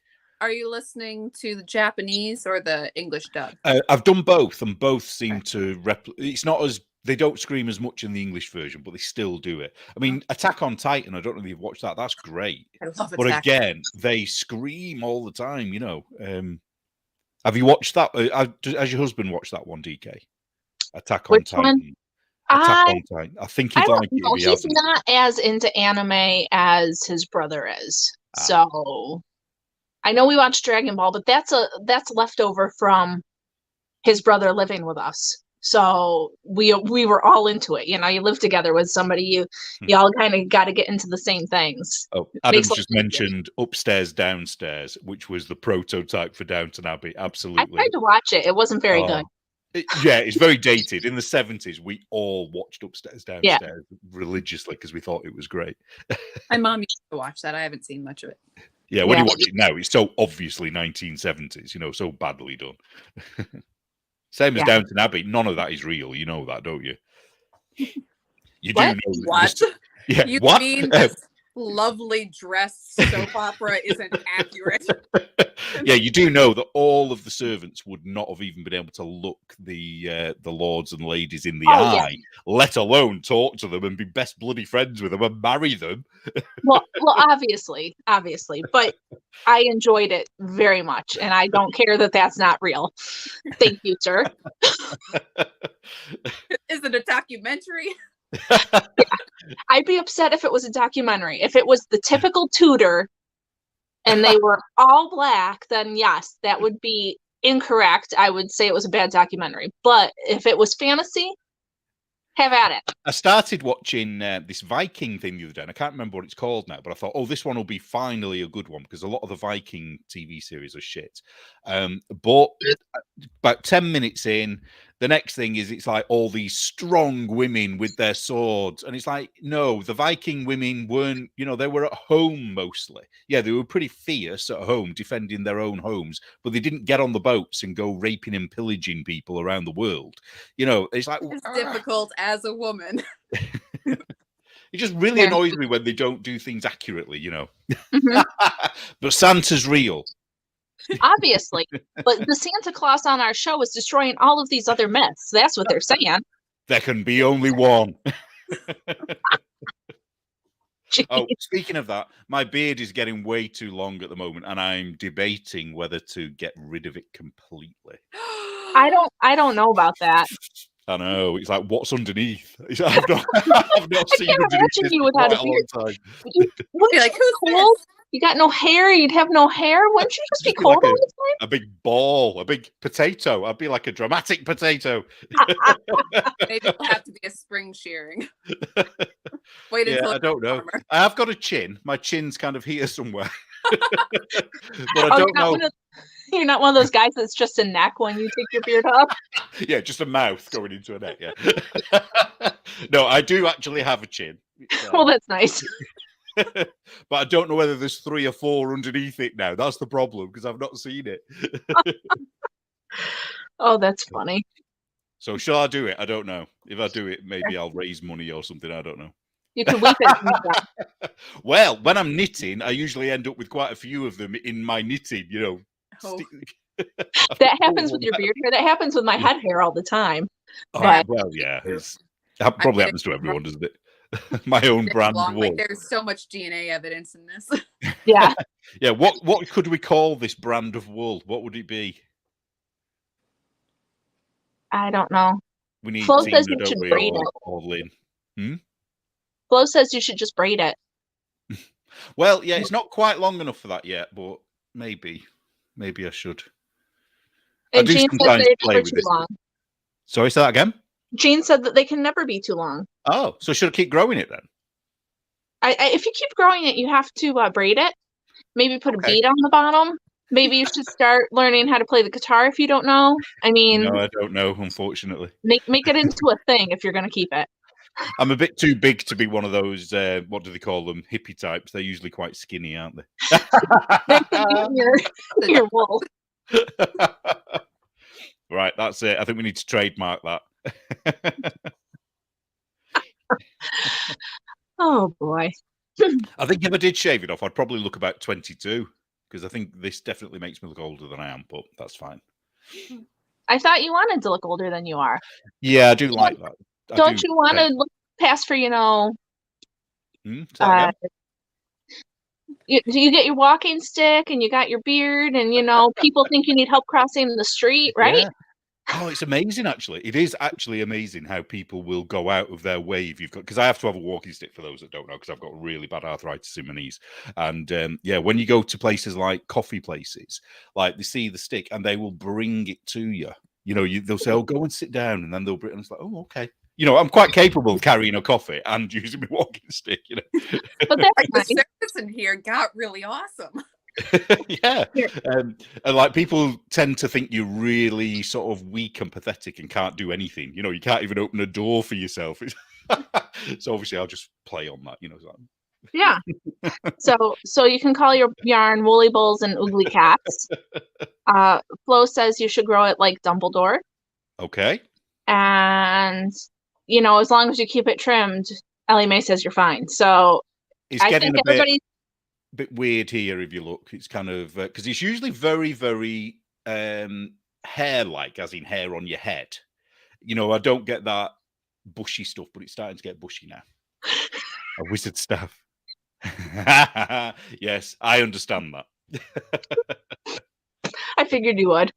He says stuff and I just okay. But yeah, Adam said earlier that if we were just talking, him and I don't think you'd understand half of the things that we would say. It wouldn't be like hearing a completely different language, but you'd just be hearing words that you'd be like, "What? What's that?" I know those words separately. Yeah, exactly. when you put them all together, though, I'm lost. Whereas I think we have an advantage here because we see so much American TV that we might not know it all, but we tend to pick up a lot of it anyway. Yeah. Well, I gotta tell you, I listen. Like when I say I'm reading books, what I'm really doing is listening to audiobooks. And I gotta say, my favorite ones are the ones with the English narrators. Really? They're so much better. They're usually better voice actors. I love them.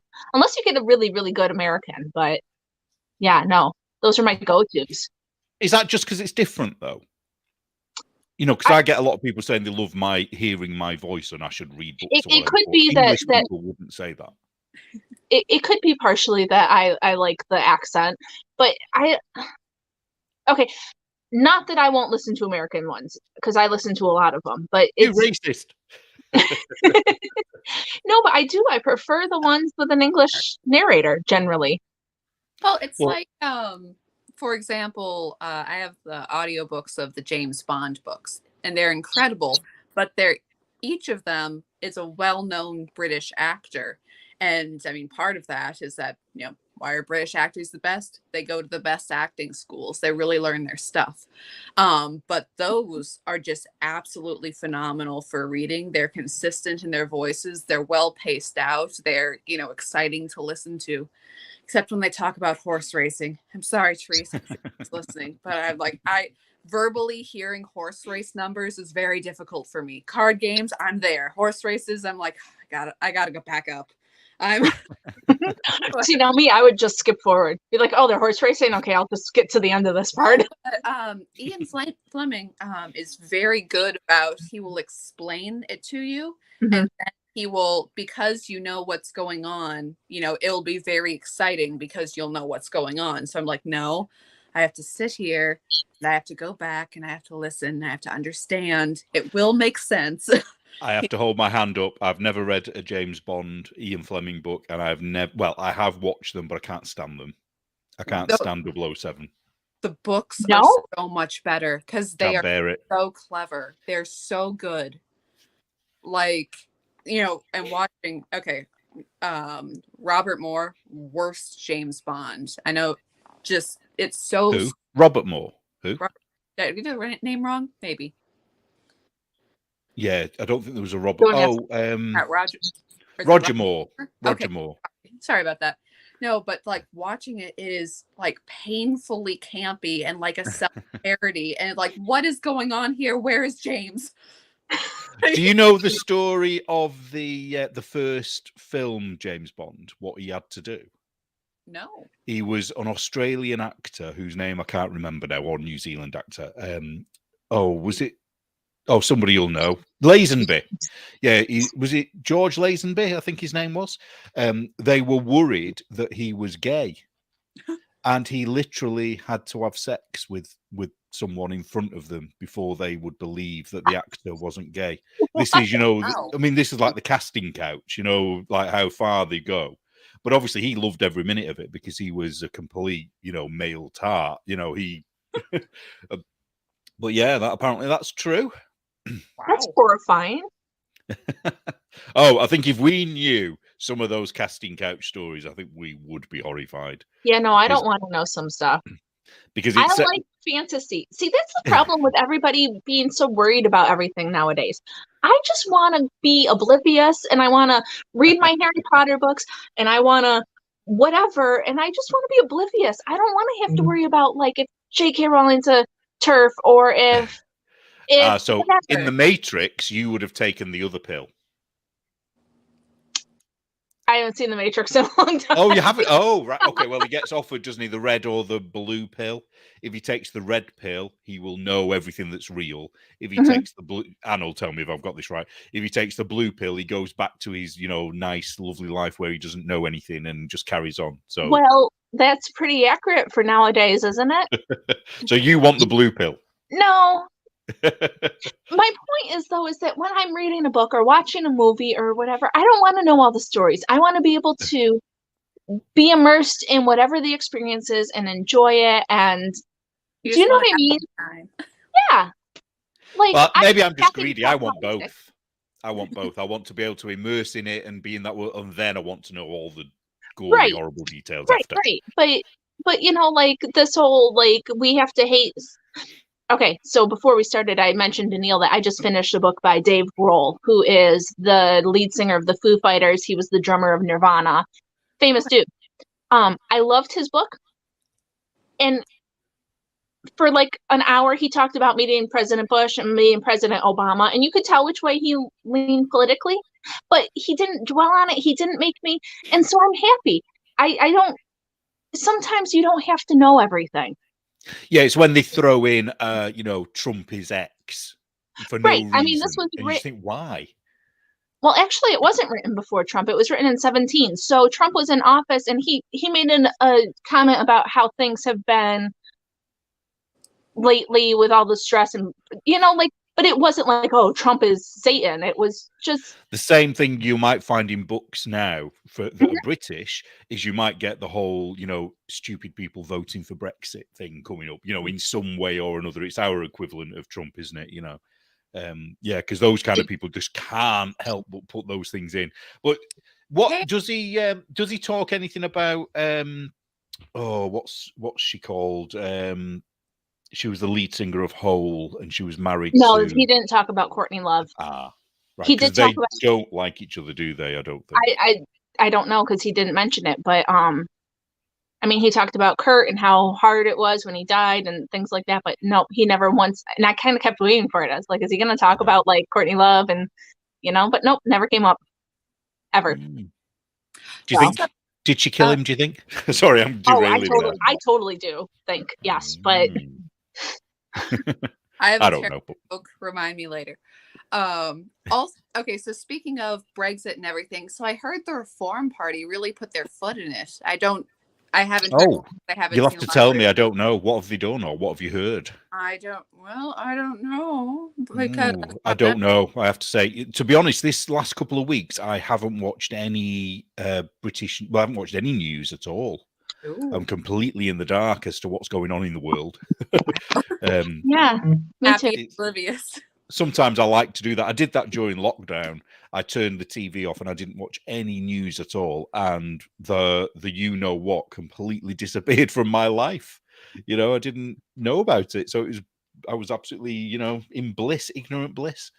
Yeah. Well, you know me. I doubled down. To the point where a friend actually had to tell me at one point that my Instagram stories were all bummers and I should lighten up a little. Just throw in a joke.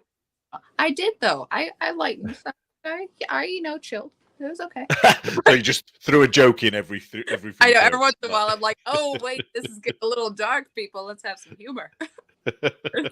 Well, I get told off quite a lot. There's a few people that say that I don't show my knitting enough on my Instagram.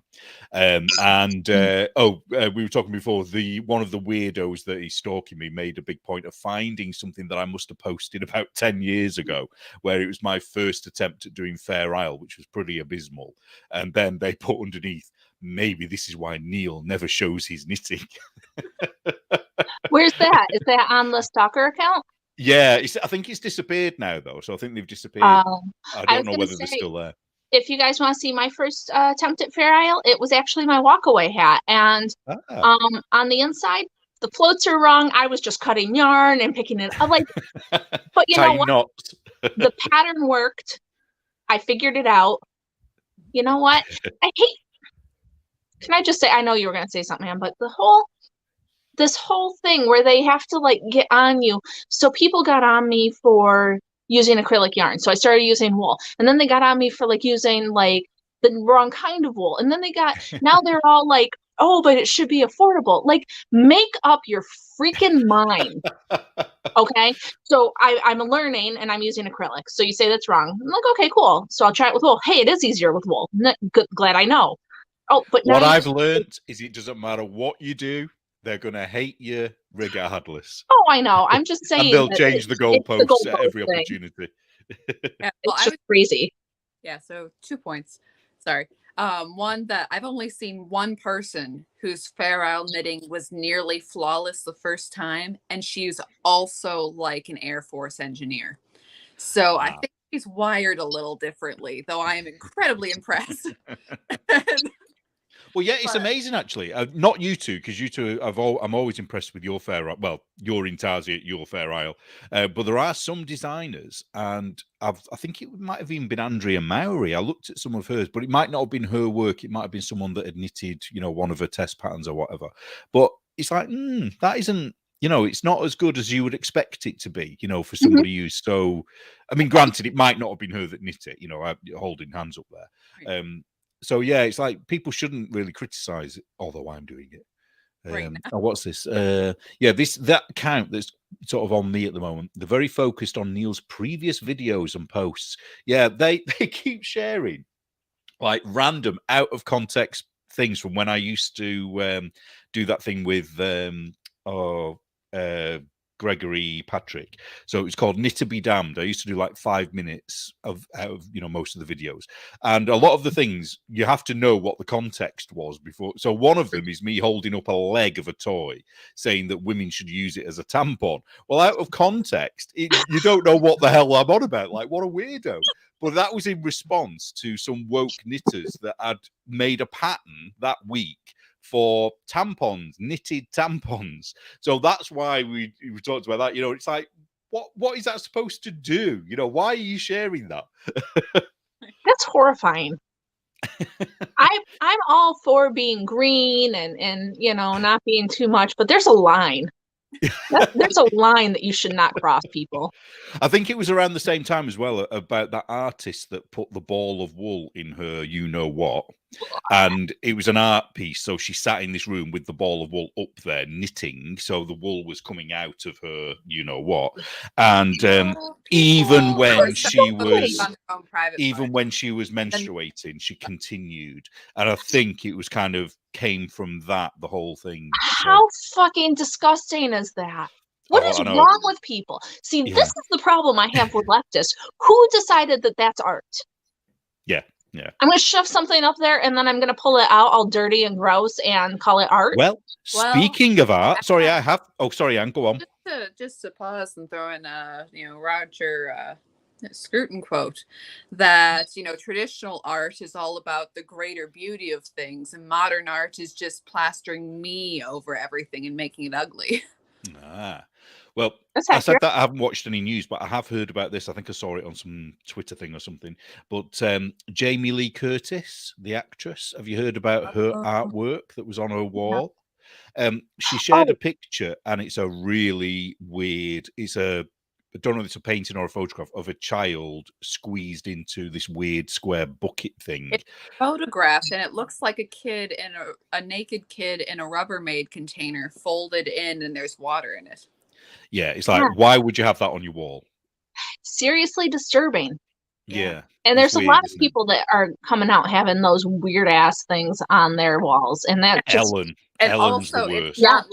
it's not like here's a little kid playing in a Rubbermaid container in a yard. Like, no, they're squeezed in and their face is not happy. And you're like, what is this? Yeah, They it's not like that lady who like put flowers on all the kids and put them in pots and stuff. Like, it was they not were like cute, that. weren't they? Yeah, it's like you wouldn't want to have a puppy in a position that looked like they weren't happy. So why do it with a child? You know what I mean? The same people wouldn't do the same thing with an animal, would they? That's the hypocrisy of the left. It's the, you can't do that to an animal. You cannot. I think you can't abort or you probably can, but it's like frowned upon to like abort a puppy's babies and stuff. Yeah. But people, years ago they used to drown them in buckets, didn't they? Used to drown kittens in buckets. Well, they'd be quite happy to see someone drown, their babies in a bucket, after they've been born. They'd probably encourage it. That's literally China, but Yeah. Well, yeah. God, yeah. Oof. Oh, the world's going crazy. You've mentioned the China word. Well, I was at the end of the row, and I'm sorry. My quilt. It's a lovely quilt. I still love it. It makes me very happy. Here, I guess I can. Well, I won't. Anyways, it's not the same one Tabitha's been knitting, is it? Because she's been knitting one that I really want to. I might knit that myself. It's very pretty. The one she's knitting, it's in diagonal strips, and then you sew it all together. This is kind of all at once, but in quarters. So this is. Is it still triangles though, or not? Yep. It's a big old triangle, but yeah, it is. Little parallelograms. Would you class it as modular or not? Would you say it was modular? Technically, the pattern calls it intarsia. Oh, right. Because not doing that. Right. No, like I said, I love it because I do not like sewing little squares together. So even though I have a lot of strands. Wow. And 1, 2, 3, 4, 5, 6, 7, 8, 9. Where's the last one? Because it's not an odd number. But anyway. Do you pick up your stitches, or is it literally proper and intarsia? Do you know what I mean? Not really. I have here. I will flip my work because I have backside forwards for me. Know that every square is its own color, and I am picking up a new color and then knitting back. Oh, right. Yeah. So it is. Yeah. Right. I'm with you now. Yeah. Yeah. I wouldn't like that. That would do my head in. Hey, are you ready to teach your class? Oh yeah. Is it next week or is it this week? It's this week. It's this week. It's this Friday. Wow. I guess by that laugh, I'm gonna go with not quite yet. People might not know, so you'll have to say what it is. I am very ready. I am not at all nervous in any way. I need to email Devin and actually ask her how many people are showing up to this thing. Then you'll be nervous. Yeah. Well, I have to figure out how many like charts to print and stuff. But yeah, I am teaching a class on intarsia. It will be both regular run-of-the-mill flat intarsia. Proper real intarsia. I'll teach them how everyone else does it. And then another one where you carry your yarn behind, and also teaching how to do intarsia in the round. So yeah. And also, so last week I showed off, undesired, or not last week, last episode. On our episode, yeah. But yeah, I also dug through and found these old things. Oh, I forgot is that about from that blanket you were making, right? In the early days? It never that's became fantastic. That isn't that fantastic? You should bring that just so people can marvel at your skill. I know, it would make such a killer sweater. Well, this is awesome. And Also, this bit where you have to carry like 3 yarns behind and it's bulletproof. Yeah. How easy do you think it'd be? Is it because it's quite big though, isn't it? That you would have to. Yeah. I mean, You'd have to cut it down a bit somehow, wouldn't you? It could go on the back of your sweater. no, I mean on the front Could of be your a shawl. front of your sweater, this will work fine. I mean, unless you're ultra petite, but even then, it's only. Oh no, I mean though that actual piece of knitting I'm talking about. So you mean the design could go on a sweater, don't you? I was thinking, could you adapt that actual item into a sweater somehow? Don't you know that Anne is, if there's a possibility that she can knit it 700 times, that's the route she's going to take. She will never cut a corner. I will. Don't threaten me with a good time. She's the, what was he called? The Ford. She's the Ford of knitting, isn't she? What was he called? The production line guy? Was it Ford? I don't know. He was American. Maybe. One of them guys. But anyways, I also have this guy. Oh, the condom. Yeah. The black condom. Go and take it. Sorry, I know it's not. Yeah, but I also have. Well, don't try. Ah, God, do you know? I remember you doing these and showing them, but I'd completely forgotten them. Yeah, that's cool. I That forgot one. about them too, and I was part of it. You were there. I was there for all You of should it. finish that project for yourselves. You should finish it. It's one of those things. Maybe someday, but Yeah, it was such a shame that, wasn't it, when it didn't happen? yeah, it was a bummer.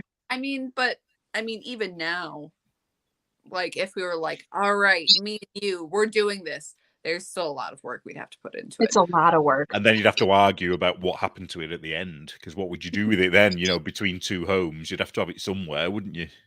Right. And then, I mean, we've spoken before too of like, oh, we should finish it and we should do like a pattern book or something. That would be pretty cool. But I mean, it's a whole thing. Well, if you want, we'll have a chat about this at a later date. But if you want to do that, I can help you to actually do an online magazine if you want to sell it, you know, like the Block magazine, because that is very, very easy to do. So I can help you with that if you wanted to. It wouldn't be a physical magazine though, but you could print it. All right. Well, later Worth on. thinking about. Yeah, maybe you could do like get every sort of conservative knitter to do a pattern as well. You know, a Fair Isle pattern for it. Yeah, I don't know. Maybe someday. We'll see how it is. Be a moment to millions.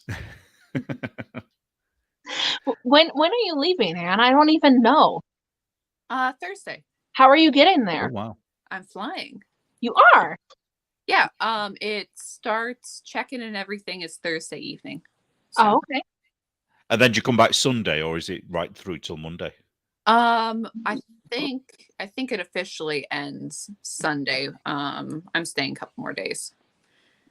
Because when you go, will you do me a favor? I don't mind who does it, but will you ask if anyone there will write about the whole experience so that we can put it in the next issue of Blocked?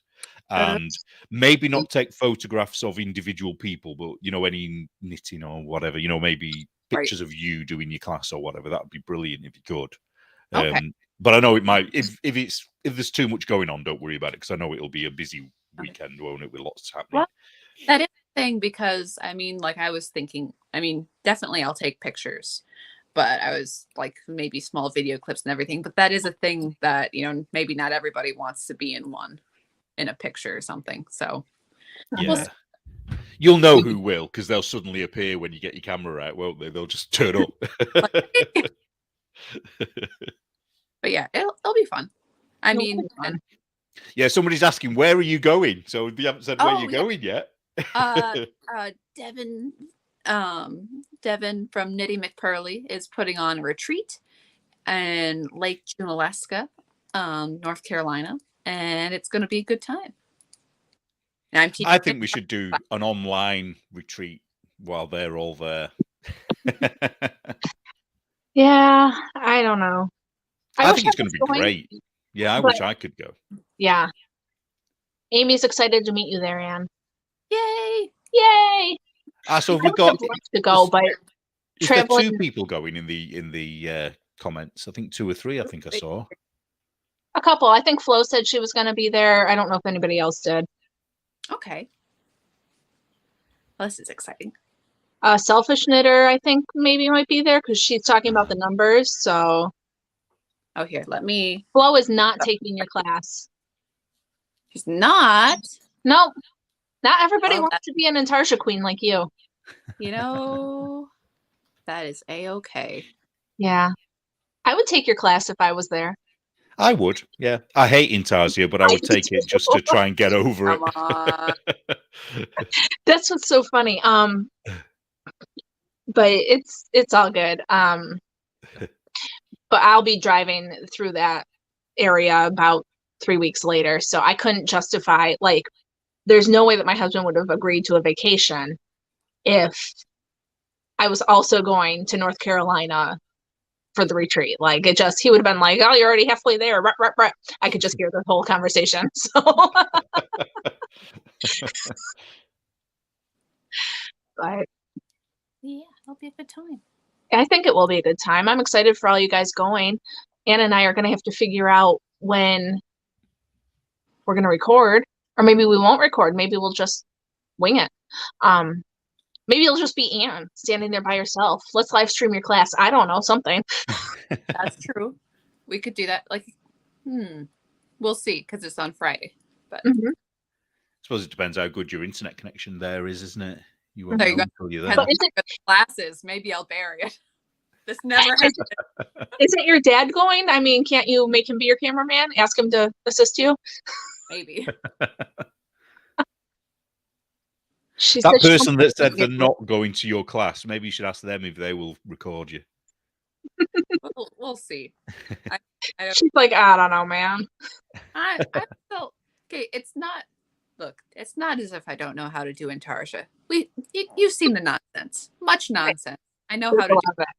But teaching a class on it, it's very different from, well, you just do it, to how I physically describe to get it done is a different. How long is the making class? sure that I have all of the steps and I am making myself understood it's like a 2-hour class. Okay. That's not bad. I'm like, yeah, it's pretty, Top tip, if you've never taught, I think you've taught before though, haven't you? Have you taught before? Not really. Okay, my top tip would be keep it as simple as possible and assume that everyone in the audience knows nothing. Because if they do know quite a lot about it, they're probably going to be quite happy to sit and not say anything because they're not paying, are they? I think it's a free course. It is a free class. Yeah. So it's not like, if they're an expert in Evan's not Intarsia, they're not going to be bothered. So, Yeah. I used to think, if a 2-year-old gets what you're saying, then you're winning. You're doing all right. Yeah. And repeat things as well. Repeat things. Okay. It's good to know. I'm excited for you, Anne. I totally forgot that was this weekend. Yeah, what would you teach if you were going? Would you do Fair Isle? Probably. I mean, that's what I do when I'm doing stuff. I don't know what I would teach if I was going to something like that. If I was going to teach that, I don't how know. to do a magazine, how to annoy people, What to do when everybody hates you. That's what I'm going to teach. yeah, how to make enemies and no friends. Yeah. No, I mean, I would probably teach Fair Isle, but I don't by any means think I'm like a master of it. I mean, I'm good, but I'm not, you know what I mean? It's kind of a weird thing. Well, I'll tell you what would be really useful. I mean, when I started doing the magazine, I remember you told me about that website that you use, which I now use for the dishcloth things that I do. Mhm. Is things like how to use those apps or those bits of software. I think would be really useful. Yeah. And if you ever did like a YouTube one, it's like how to do YouTube videos, because that learning curve at the beginning is pretty steep, isn't it? How to edit those videos. It's like, what the hell? Nobody told me about this. Yeah. No, all like just sitting there saying nice things and it all just goes and does itself. Anne and I have joked about like if we ever break up or whatever. And oh no, Neil just left us. But for everybody else listening, for everybody else that's listening, that Ann and I, if we ever break up, she said that she'll never do her own thing because she'll never edit the videos on her own. I didn't say I'd never do my own thing. I said it would give me a panic attack having to edit videos, though. I'd be like, ah! Um, But somebody's asking if you're going to be in Asheville at all I think when I you're fly in. to Asheville. Yeah? Yeah. And Lori says you need to see or hear things 3 times to remember it. Okay. And then Jean wants to know if there's any way that you can have a overhead projector of some sort to get your hands up on screen. I'm not sure because I'm not putting it in my carry-on. Yeah. Don't know what's available, and you gotta work with what you got. And she is not the tech girl. That is very true. The And- overhead projector, I think I can understand that one. Oh, Neil said everything crashed. Oh, That's okay. I think we're gonna wrap up in a minute. It's after 4. So, sorry, Neil. If you come back, I'll let you back in, but whatever. No, I'm excited for you in your class, though. That's gonna be fun, I think. I think Yeah. you'll like it. How to do YouTube videos. Oh. Yeah, editing is kind of sucky. Editing is not my favorite part. And actually, so this is how stupid I am, though, right? So Anna and I tape. We tape on a Thursday usually. Do I edit Thursday night? No. Do I edit Friday? Generally not. No, I get up at 6 a.m. on Saturday to edit it to have it out by 10 for you guys. So I work best under pressure. Last minute tomorrow. I always have worked best under pressure. I can't help it. It's just one of those things. Mm-hmm. Yeah, I can be a bit that way too sometimes. So Right. Apparently, if you're in Asheville, you should go to Biscuit Head and Rocky's Hot Chicken Shack. Both of those sound delicious. I'm hungry. So those sound amazing. Names alone, like I'm there. I have friends that we go when we drive to Florida, we stop in North Carolina and they took us to some chicken place. There was an old school bus inside the building, whatever. It was like super delicious food. And then we got a place in Georgia we always go to. That's some barbecue place, and it's awesome. Oh, here. So Neil would have told us if he was still here that issue 7 of Blocked will be out in about 2 weeks, if all goes well. So all right. Flo said she'll see you there. Is that a pattern issue or a Is this a shawl issue, Neil, or is this something else? Yeah. This is pattern issue or this is an article issue? I don't know. We'll find out. Better, but I forgot. I don't know. No patterns. No patterns. Okay. 12 bones is good barbecue in Nashville too. So Anne, 12 bones. Okay. Barbecue. Sounds awesome to me, though. I think there's probably a Waffle House in my future. So I have never been to a Waffle House in my whole life. I don't think I have either, which again, we're going to fix this. And if somebody chucks a chair, then so be it. Why? You haven't seen that video? No. So, oh man, it's an amazing video that one of the Waffle House employees, they get into a fight, and at some point somebody jumped the counter and, she was in a headlock and it was intense. But somebody, I think the Waffle House employee, she threw something first, and one person went to throw a chair at her and she motioned, "Bring it," and just parried it without, glanced it off her without a second thought. And there was a lot of just replay that clip because it's like, this is impressive. This little blonde girl is missing her hat. Her hair is all disheveled, and she's gonna go.